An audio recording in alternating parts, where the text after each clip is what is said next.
যেমন ওই সন্ধ্যা তেমনি ধরিবাজোর বোনটা নিজেকে বাঁচাতে বজ্জাত মেয়েটা এমন কাণ্ড করলো যে বৌদিমা অন্নপূর্ণার সামনে আমার নাক কাটা গেল। আর এরাও তেমনি, আমার কথা কেউ শুনতেই চাইলো না, কাউকে আসল ব্যাপারটা বোঝাতেই পারা গেল না। এখন গ্রামে ফেরা ছাড়া আর কোনো গতি নেই।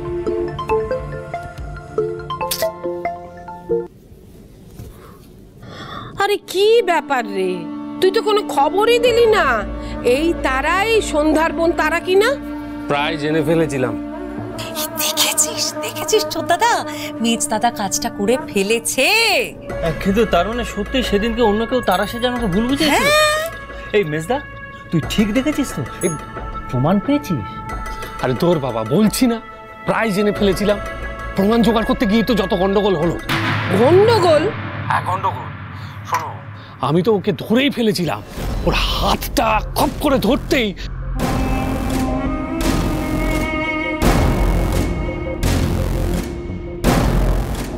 ব্যাস, আর নিশ্চিত হতে পারলাম না। নিশ্চিত হতে পারলি না?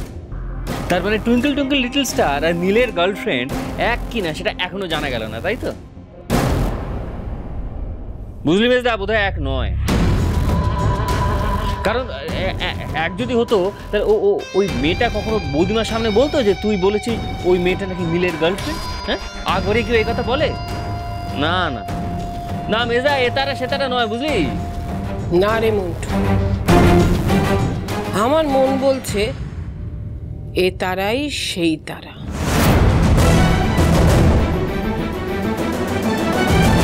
ইচ্ছে করে বিজয়ার সামনে নিজেকে এইভাবে পেশ করল,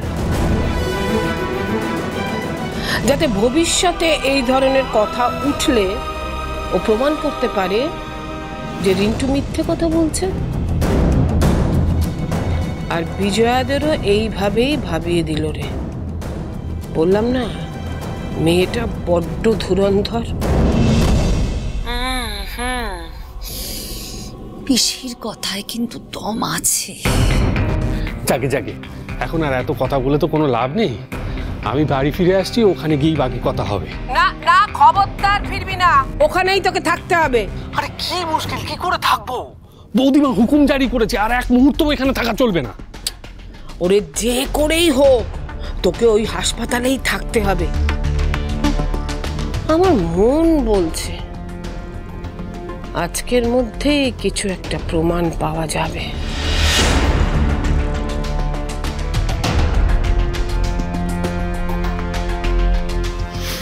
দূর বাবা, এ তো মহা ঝামেলা হলো। একজন বলে এখানেই থাকতে, আরেকজন বলে গাঁয়ে চলে যেতে। কি জ্বালা! উফ, তুমি কি এখনই চলে যাচ্ছ মা? আর দেরি করলে এবার শিওর আকাশের সঙ্গে দেখা হয়ে যাবে। হ্যাঁ, আমাকে তো এক্ষুনি যেতেই হবে। তোমার সঙ্গে তো ভালো করে আলাপই হয়নি।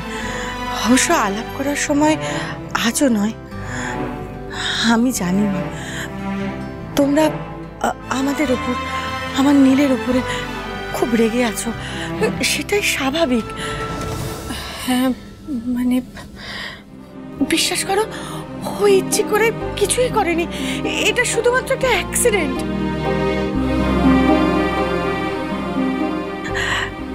মা বলছি, আমার একটা কথা রাখবে? তুমি আমার সাথে একবার নীলের কাছে চলো। ও সন্ধ্যাকে রক্ত দিচ্ছে, ওখানেই আছে। না না, আমি এখন কোথাও যাব না। আমি কারোর সাথে দেখা করতে পারবো না এখন। মুখ দেখতে চাও না, তাই তো? জানো, বোমার এই অ্যাক্সিডেন্টের জন্য নীল মরমে মরমে মরছে। মুখে যতটা বলছে, ভেতরে ভেতরে তার থেকেও ভেঙে পড়েছে। প্রতি মুহূর্তে নিজেকে দায়ী ভাবছে বৌমার এই অবস্থার জন্য। এই বুড়িটার একটা অনুরোধ রাখো মা, তুমি আমার সঙ্গে নীলের কাছে চলো। বেয়ান এলে নীল বেয়ানের কাছ থেকে ক্ষমা চাইতো। উনি তো আসেননি, উনি রেগে আছেন। তুমি যখন এসেছো তখন না হয় তোমার কাছেই ক্ষমা চাক নীল। আমি জানি জামাইবাবু ইচ্ছে করে কিছু করেনি। মা আর বর্তি হয়তো রাগের মাথায় কিছু বলে ফেলেছে। আমি রাগ করিনি, আপনারা চিন্তা করবেন না। তুমি না গেলে যে নীলের ক্ষমা চাওয়া হবে না। আচ্ছা, ক্ষমার কথা না হয় বাদই দিলাম, তোমার সঙ্গে তো নীলের আলাপও হয়নি। তুমি তো নীলের ছোট শালি বললে না, চলো একবার আলাপ করে আসবে, চলো। সে না হয় পরে এসে একদিন আলাপ করব, আমি তো আবার আসবই। এখন অনেকটা রাত হয়ে গেছে তো, আর রাত করলে বাড়ি ফিরতে দেরি হয়ে যাবে, আমি একা একা যাবো তো। আচ্ছা বেশ, হার আটকাবো না, সত্যি অনেকটা রাত হয়ে গেছে। হ্যাঁ আমি আসছি, হ্যাঁ আমি এলাম। মেজো, এ সামনে আর ভাবিস না, চল আমরা ঠাকুরের কাছে যাই। আয় আয় জানা।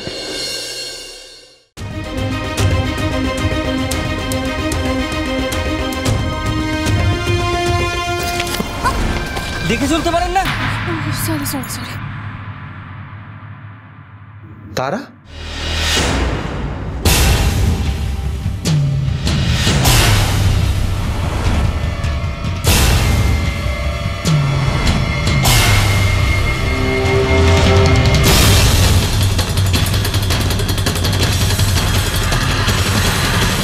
তুমি এখানে কি করছো তারা?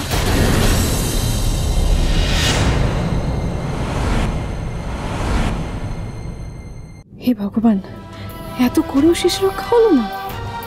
এবার কি বলবো আকাশকে? কি করছি আমি এখানে? কি হলো বলছো না কেন? তুমি এখানে কি করছো? নিজের গালে আমার নিজে চড় মারতে ইচ্ছে করছে। কোন মরতে যে বলেছিলাম কলকাতা যাব, পিসি তো বলেই খালাস থেকে যা। এখন কি করব? বৌদিমাকে কি করে ম্যানেজ করব? না না, যেভাবেই হোক হাতে পায়ে ধরে আজকে রাতটা থেকে যেতেই হবে। যেভাবেই হোক প্রমাণ আমাকে জোগাড় করতেই হবে। আমি আমি মানে আমার একটা বন্ধুর সাথে দেখা করতে এসেছি, সেই হসপিটালেই ভর্তি আছে। তুমি এখানে কি করছো? তোমার মেস থেকে বেরোনোর পর সন্ধ্যা হঠাৎ গাড়িটা থামাতে বলে, আর থামানোর পরই দৌড়ানো শুরু করে। তারপরই অ্যাক্সিডেন্ট হয়ে যায়, তারপর আইসিইউতে।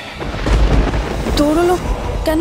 মানে আকাশ, তোমার বউ জেনে যায়নি তো যে আমি তোমার আগের জন? না না, সেটা জানতে পারিনি। আমার একটা কথায় ওনার খুব অভিমান হয়ে গেছে। এখন তো নিজের উপরই রাগ উঠছে। কেন ঝোঁকের মাথায় তোমার সাথে দেখা করতে চলে এলাম? যদি না আসতাম তাহলে এসব কিছু হতোই না। মিস্তি তাহলে এখনো কিছু জানিনি। আচ্ছা শোনো, আমার কাছে এখন একদম সময় নেই। ডাক্তার বলেছে বাড়ির লোকের সাথে দেখা করতে চেম্বারে, তাই আমি ডক্টর সেনের চেম্বারটা জানতে এখানে রিসেপশনে এলাম, আর তাই তোমার সাথে দেখা হয়ে গেল। একদম সময় নেই। হ্যাঁ বাই।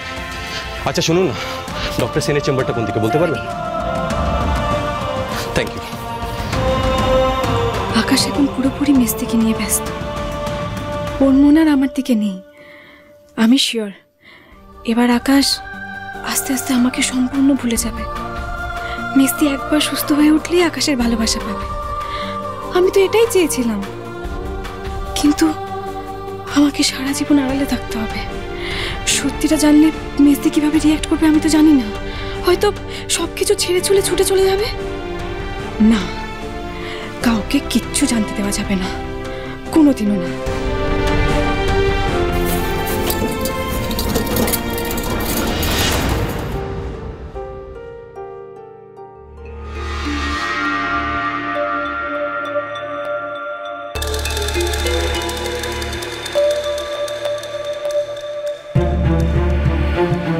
পিসি, ও পিসি, আমি প্রমাণ পেয়ে গেছি গো। হ্যাঁ, আমি সব শুনেছি, সব বুঝেছি। এইবার আমি হাটে হাঁড়ি ভাঙবো, বৌদিমার কাছে সত্যিটা তুলে ধরবো।